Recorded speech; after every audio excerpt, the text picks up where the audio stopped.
Breaking news, despite some reports suggesting that Gervonta Davis is for sure fighting November 2nd, we get some breaking news. That is not the case. That is not the working date for Gervonta Davis's next fight. I repeat, breaking news. That is not the working date of Gervonta Davis's next fight. Boxing reporter Dan Raphael took to social media.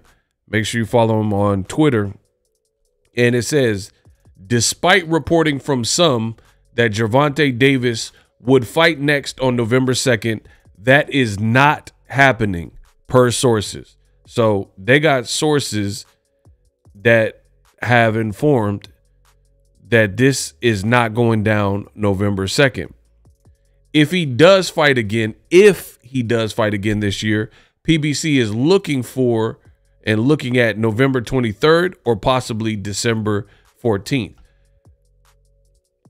At this point, I don't know how many times I need to prove it, but I am the best in the business and it's not even close. Come to my channel if you want reliable, credible information.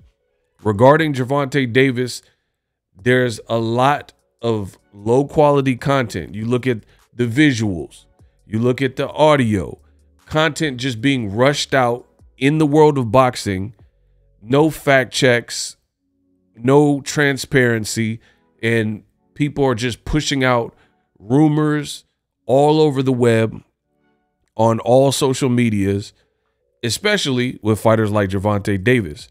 I told you guys, if you support that, then go that way. What we're doing over here is something different. For me, I'm trying to grow the sport of boxing. So it's counterproductive to get involved in, helping to confuse the fans by putting out senseless clickbait information. And that's what the game is looking like right now, real watered down. And it's especially with a fighter like Gervonta Davis. And I've told you that. You got people who, they don't appear to even like Gervonta Davis, like the Haniacs and the Inshakurs, yet they talk about Gervonta Davis more than Gervonta Davis diehard fans. And then on top of that, you have a lot of clickbait content all over the net where people are promising this opponent, promising dates and different things like that. If you go look at my videos, the quality I give you guys, you'll see a difference. I specifically said, why is it so imperative that people jump the gun when it comes to Gervonta Davis?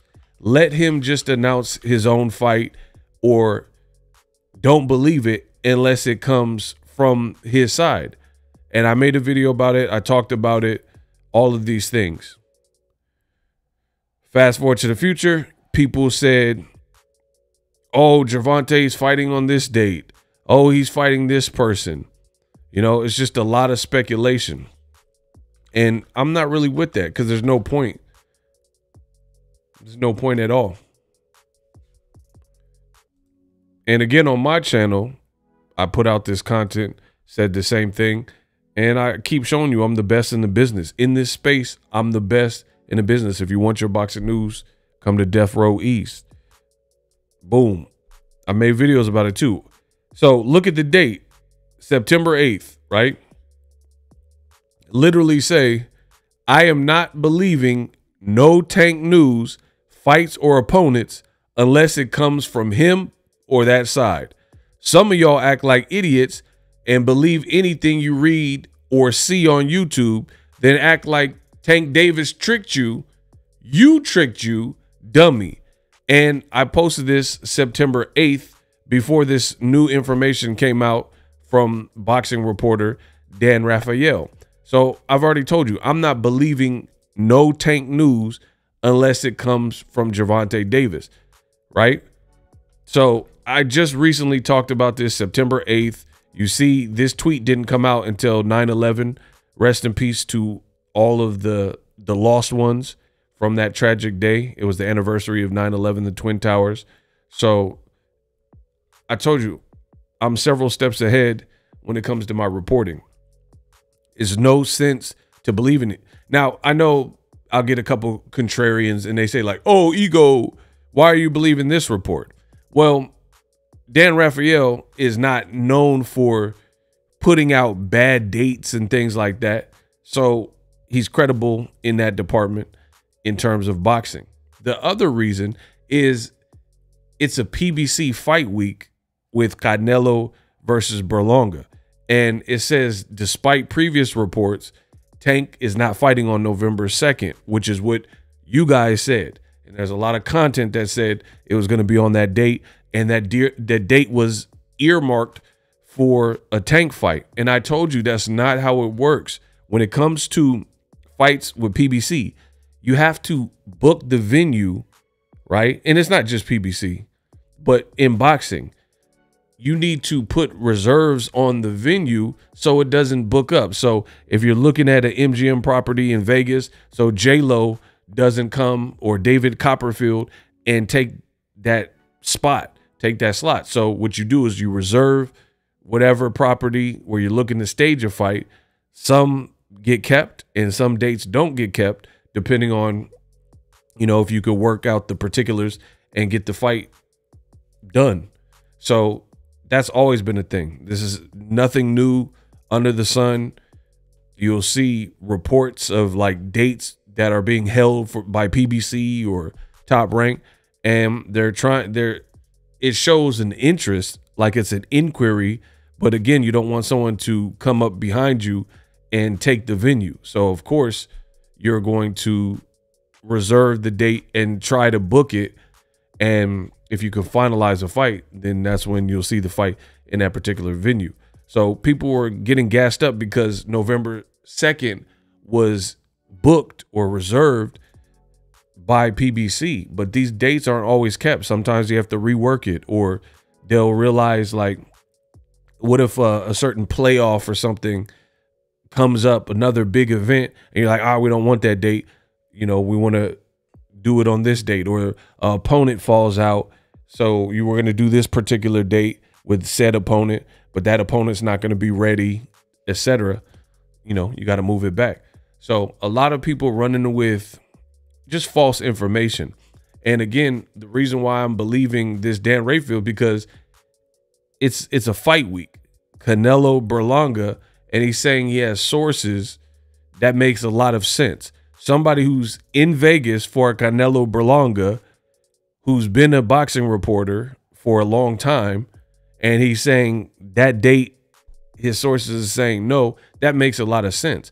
Not just random people on YouTube or TikTok or Snapchat or Instagram and people spreading rumors about Tank's next opponent.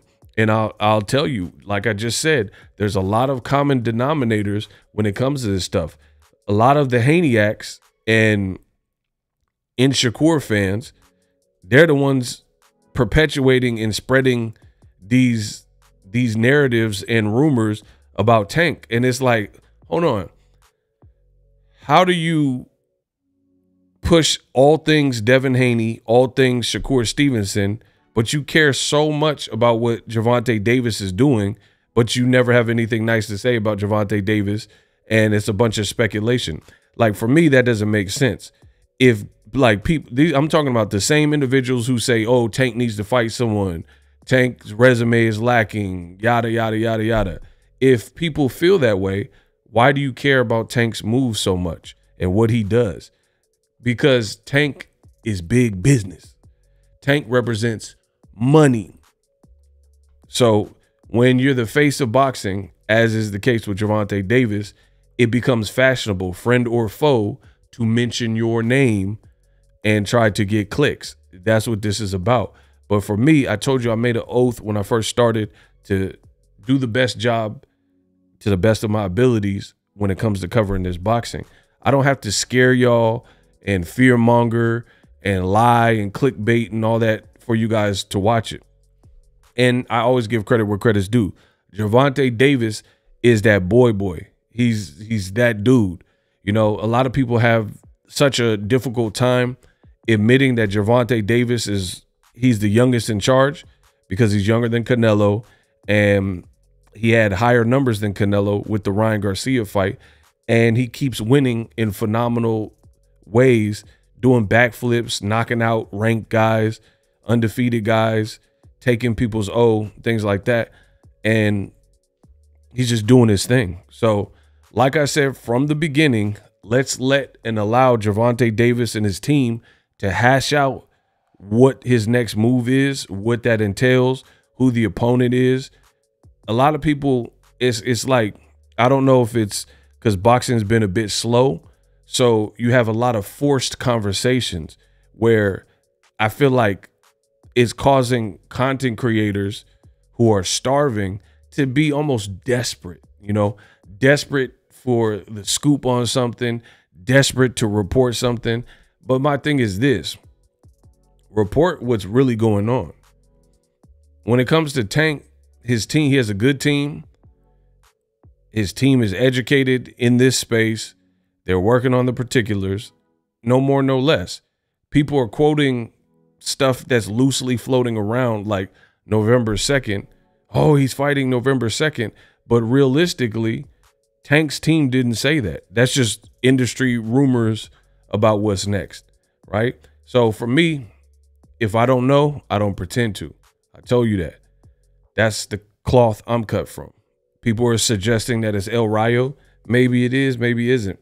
But again, I want to hear from Tank or Tank's side. Let it be Leonard Ellerby or Gervonta Davis or Tom Brown or somebody who's affiliated with Tank particularly. You notice it's a lot of times in the boxing space, it's people who have no real connection to Tank, his team. They don't have Tank's number. They don't have anybody on Tank's team's number. They have no relationship with Tank, but then they know the most about Tank. It's kind of weird, you know? And I feel like this happens even more for Tank than even guys like Canelo Alvarez. Like when Canelo Alvarez obviously he's fighting this weekend with Berlanga, but when he doesn't have an announced fight, I don't see all this guesswork and speculation and fake news about Canelo Alvarez. So it just shows you that Gervonta Davis is a monster, that people care so much about what he's doing to the point of just to keep conversations flowing and I guess clicks coming, people are willing to bring up Tank's name even when there's really no real leads. So that is the latest. I try to tell you, in situations like this, it's best to wait, because I don't even think they know their next move fully, because it depends on stuff. Like, for example, if they're looking at Rayo, because keep in mind, Tank Davis is probably having some level of difficulty getting an opponent because they were trying to fight Lomachenko and then the fight fell apart, right? So that is one opponent. Shakur Stevenson, I just made a video about it. Check that on the channel. But he says he's injured with a hand injury, and he was already scheduled to fight Joe Cordina in Saudi Arabia anyway before he got injured. So that wasn't happening. Devin Haney, you know, he got dropped a gang of times by Ryan Garcia. Who knows what weight he'll come back to, and who knows when he'll even come back. So there's only a certain amount of options. Pitbull just lost, which hurt the rematch, right? So there's only a certain amount of guys that you would probably imagine to make an event for Gervonta Davis. So they have to work at the particulars, because Robert Garcia did do an interview and he says initially that Rayo, he had a 5-month training camp because he was supposed to be on Tank's undercard, and then he got moved to the Riyadh season card versus Pitbull for that opportunity. So he said that Rayo truly wanted to take the rest of the year off, but money talks, you know, so maybe they push the date back a little bit and see what it is. But I don't think it's fully hashed out. That's the point I'm making. I don't think it's fully hashed out either way. So just respect that, and it'll be announced in due course. But you have people who are, it's like boxing is looking soft and watered down, because you have individuals and fans who they'll start complaining about a fight that's not even announced. And we've been down this road before with the usual suspects. Before, they were saying that Tank was about to fight El Rayo before he even fought Pitbull, when we didn't know who he was going to fight. Then they said it was Frank Martin, and then people started dissing the Frank Martin fight. But you said he wanted to fight flat-footed Latino fighters, and then he fought a black fighter. You guys said Tank was afraid to fight skillful black athletic fighters, and he was going to choose either Pitbull, which didn't happen, or Rayo. And then he chose Frank Martin, the black fighter, who's a southpaw, who's a great fighter, who's ranked, who was undefeated. And that's the style you guys said he didn't want to fight, right? And he didn't pick a Latino fighter. Now you have all these names being thrown out. We're hearing that he's going to fight El Rayo, Lomachenko. People even said Lamont Roach. Shut the f up. Shut the front door. Just wait. Like I said in my last video about this subject, I am a grown man. I have things to do. How is it that you have grown beta males in boxing that they care so much about what a 29-year-old is doing? Like, it, to me, yes, I love my job. I wouldn't trade it for anything in the world, but I am not finna sit up here. It's not that important to me for me to sit up here and then do a bunch of guesstimation and speculate on what Tank's next move is. And it's like, either there's something to talk about or it's not. And usually when boxing is slow like that, you just see me, I'll be working on other stuff. I got other endeavors and things that I'm working on behind the scenes. But I feel like a lot of people, you know, do the opposite, and they like pop out and try to shape and make up narratives that really aren't even the case. So we'll see what's next for Gervonta Davis. I'm just sick of seeing all the guesswork and people making up stories about who he's fighting. Lamont Roach, before it was Campbell Hatton, and you guys said it was Abner Mares. Years after the Abner Mares and Tank fight fell apart because Abner Mares had an eye injury. It's just a bunch of lies. So for that reason, if you support all this make-believe, made-up content and things like that, then you're not going to like my channel, because that's not what I'm providing you. I'm providing you accurate, reliable information. I don't just do guesstimation content, right? This is really from the soul, what I do. You know what I mean? So for me, I'll keep you guys updated when Tank or somebody that's close or that I feel is truly credible and in the know reports about what Tank's next move is. That is when I will talk about it, and only then.